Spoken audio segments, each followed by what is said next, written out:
So this video was originally going to be a 1000 kills of Vorkath.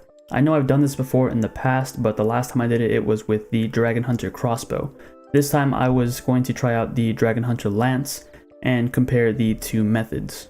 Needless to say, something happened in the production of this video that pretty much caused it to end shortly or quicker than expected, but it was for good reason, and I'm sure you already know why it ended.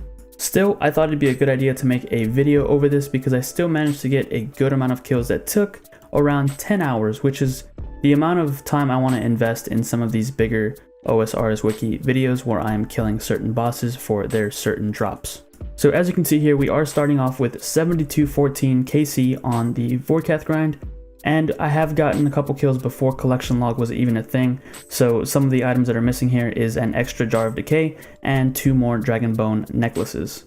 And also, I just want to take a moment to thank the person who left this comment for this suggestion to kill it with the lance instead of the Dragon Hunter crossbow shortly after making my Dragon Hunter crossbow video, and also after making the 1000 kills of Vorkath with the Dragon Hunter crossbow. So let's get into it. So as you can see, I am using the Dragon Hunter lance. I'm also using the Dragonfire shield, which I actually swap out for the Dragon Defender later on.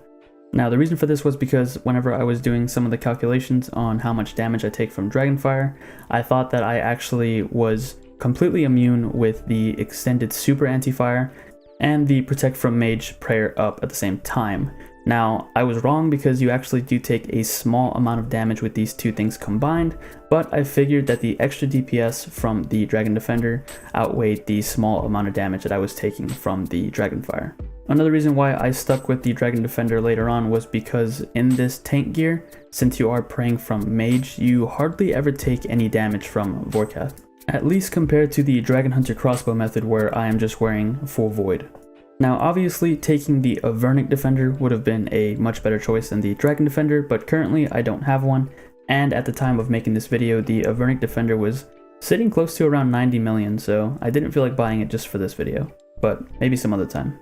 Now before I have people call me out on why I am walking the acid phase and not attacking during the phase, it is just like my previous videos where I explained that I have tried doing that before and the timing really isn't too hard, but right now the connection to these servers is just not that great, so the timing of the attacks changes like between every single kill, and most of the time it'll change like whenever I try to attempt it and I will take damage. So it's just not worth it for me to get, you know, the reduced damage on Vorkath when I can possibly take damage from the acid, or actually the fire breath during the acid. I wish there was a way to tell whenever these servers were acting up, because then at least I'd be able to adjust and avoid the damage altogether. But as it stands right now, whenever I am avoiding the acid and walking during these phases, it is completely random. Sometimes I'll click and I'll get an instant response, my character will start moving, or sometimes I'll click and it'll be delayed by like a tick or two, which will throw me off. But again, this really isn't a big deal to be walking during the acid phase. It's a good time to heal up on your food so you don't have to heal up whenever you are doing damage, and you won't lose any precious damage that you can get on Vorkath whenever he is attacking you. Now, as far as comparing the two gear setups together, the Dragon Hunter crossbow versus the Dragon Hunter lance, I think I still prefer the crossbow, probably just because I'm used to it. I've done so many kills with the crossbow, but honestly I feel like I get a lot faster kills whenever I use the crossbow. It wasn't uncommon for me to get under 1 minute kills. I do believe my PB is like 47 seconds with the crossbow, so I prefer that one over this. I will say, however, that in this armor you do tank a lot more than you would in Void, so a lot of the time I have to leave many sharks behind, so you might actually want to bring something like Monkfish or anything that is less expensive and heals less in this setup. Now something else that was new to me with using this lance setup is the fact that I actually brought a Slayer staff with me. I gotta say, this was a huge help. Normally I would just bring the runes needed for the spell Crumble Undead and I would cast it from the spellbook, and every now and then I would misclick and teleport to the house instead of click on the Crumble Undead spell. So having this one click auto casting staff really helped out, and in this gear it is necessary to wear the staff. Some of the times I actually forgot to put the staff on and I manually casted it from the spellbook, but because of the gear that I'm wearing I actually have a really low mage bonus, so you can actually splash on that little critter that runs around.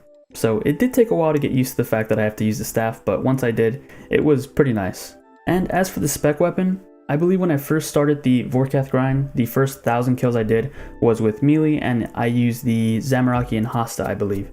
And I also believe that I brought either the Dragon Warhammer with me or the Bandos Godsword to lower his defense, but the wiki actually recommended bringing Dragon Claws, and I have to say these Dragon Claws would shred through Vorkath fairly often.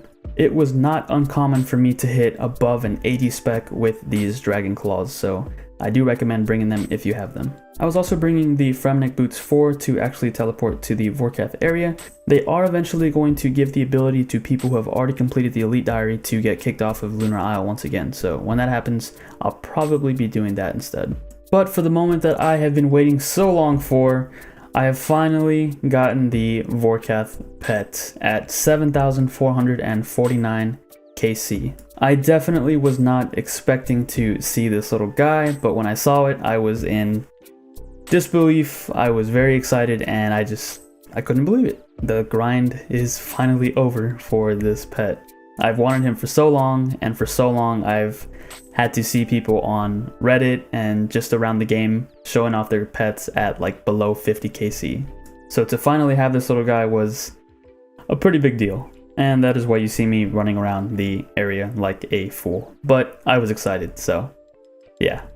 I think it's pretty safe to say that I'm done with Vorkath for a while. I got kind of tired of staring at all of this snow here, and yeah, as profitable as this boss is, it was pretty draining, and if I ever do come back to do this boss, it'll probably be just to get the skeletal visage for the collection log, but for right now, I'm pretty happy with this little guy.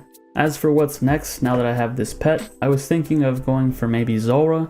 I find Zulrah more interesting just because, well, I've killed Zulrah less, so I'm not as tired of the boss as I am of Vorkath, but also because Zulrah offers a bunch of different uniques that you are more likely to get. You get them a lot more common than you do with the Skeletal Visage and the Jars of Decay here. I mean, really the only good drop are the Visages here, and those are a 1 in 5,000 drop rate, so you hardly get those. And even though Vorkath may be more money per hour, it's just not as fun. Getting those unique drops from Zulrah is always a fun time, and I really want a mutagen for my Serp Helm, and also the Zulrah pet wouldn't hurt either.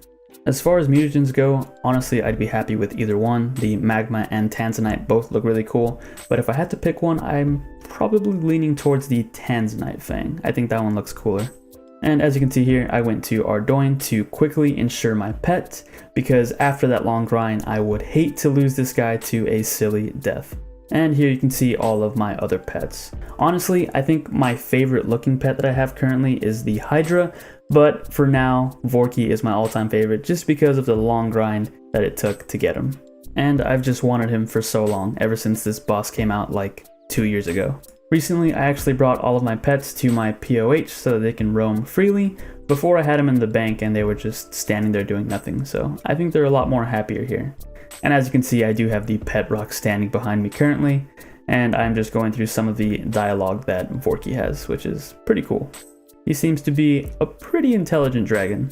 I definitely got some Skyrim Parthenax vibes here, I guess you could say, if you know who that is.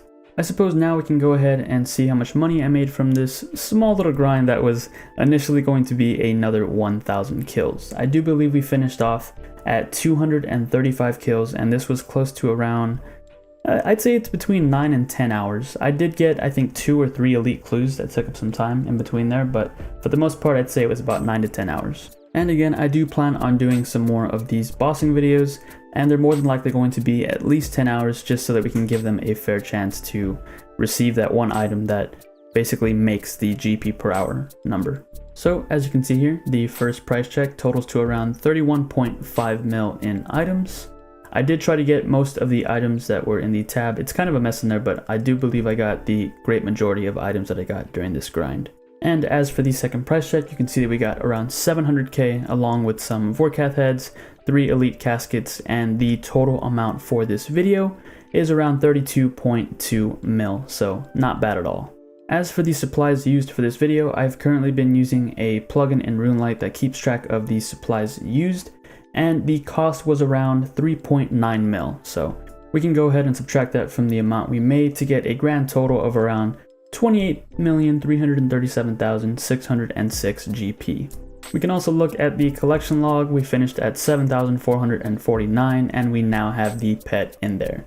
We are only missing the skeletal visage now, but I really don't feel like going back for a 1 in 5,000 item drop anytime soon. Now, as for how much money I made during this entire grind, I'm not entirely sure because I did sell off the loot tab every time I hit like around 1,000 kills. I did, however, look at the wiki's estimation of average loot per kill, and it amounted to around 1.09 bill GP earned.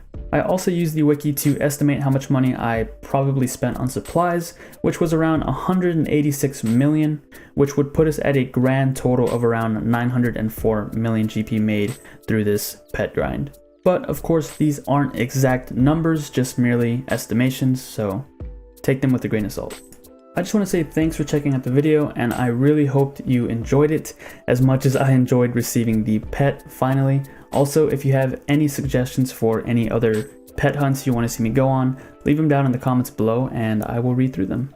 Don't forget to like and subscribe if you enjoyed the video, and as always, I will catch you guys in the next episode.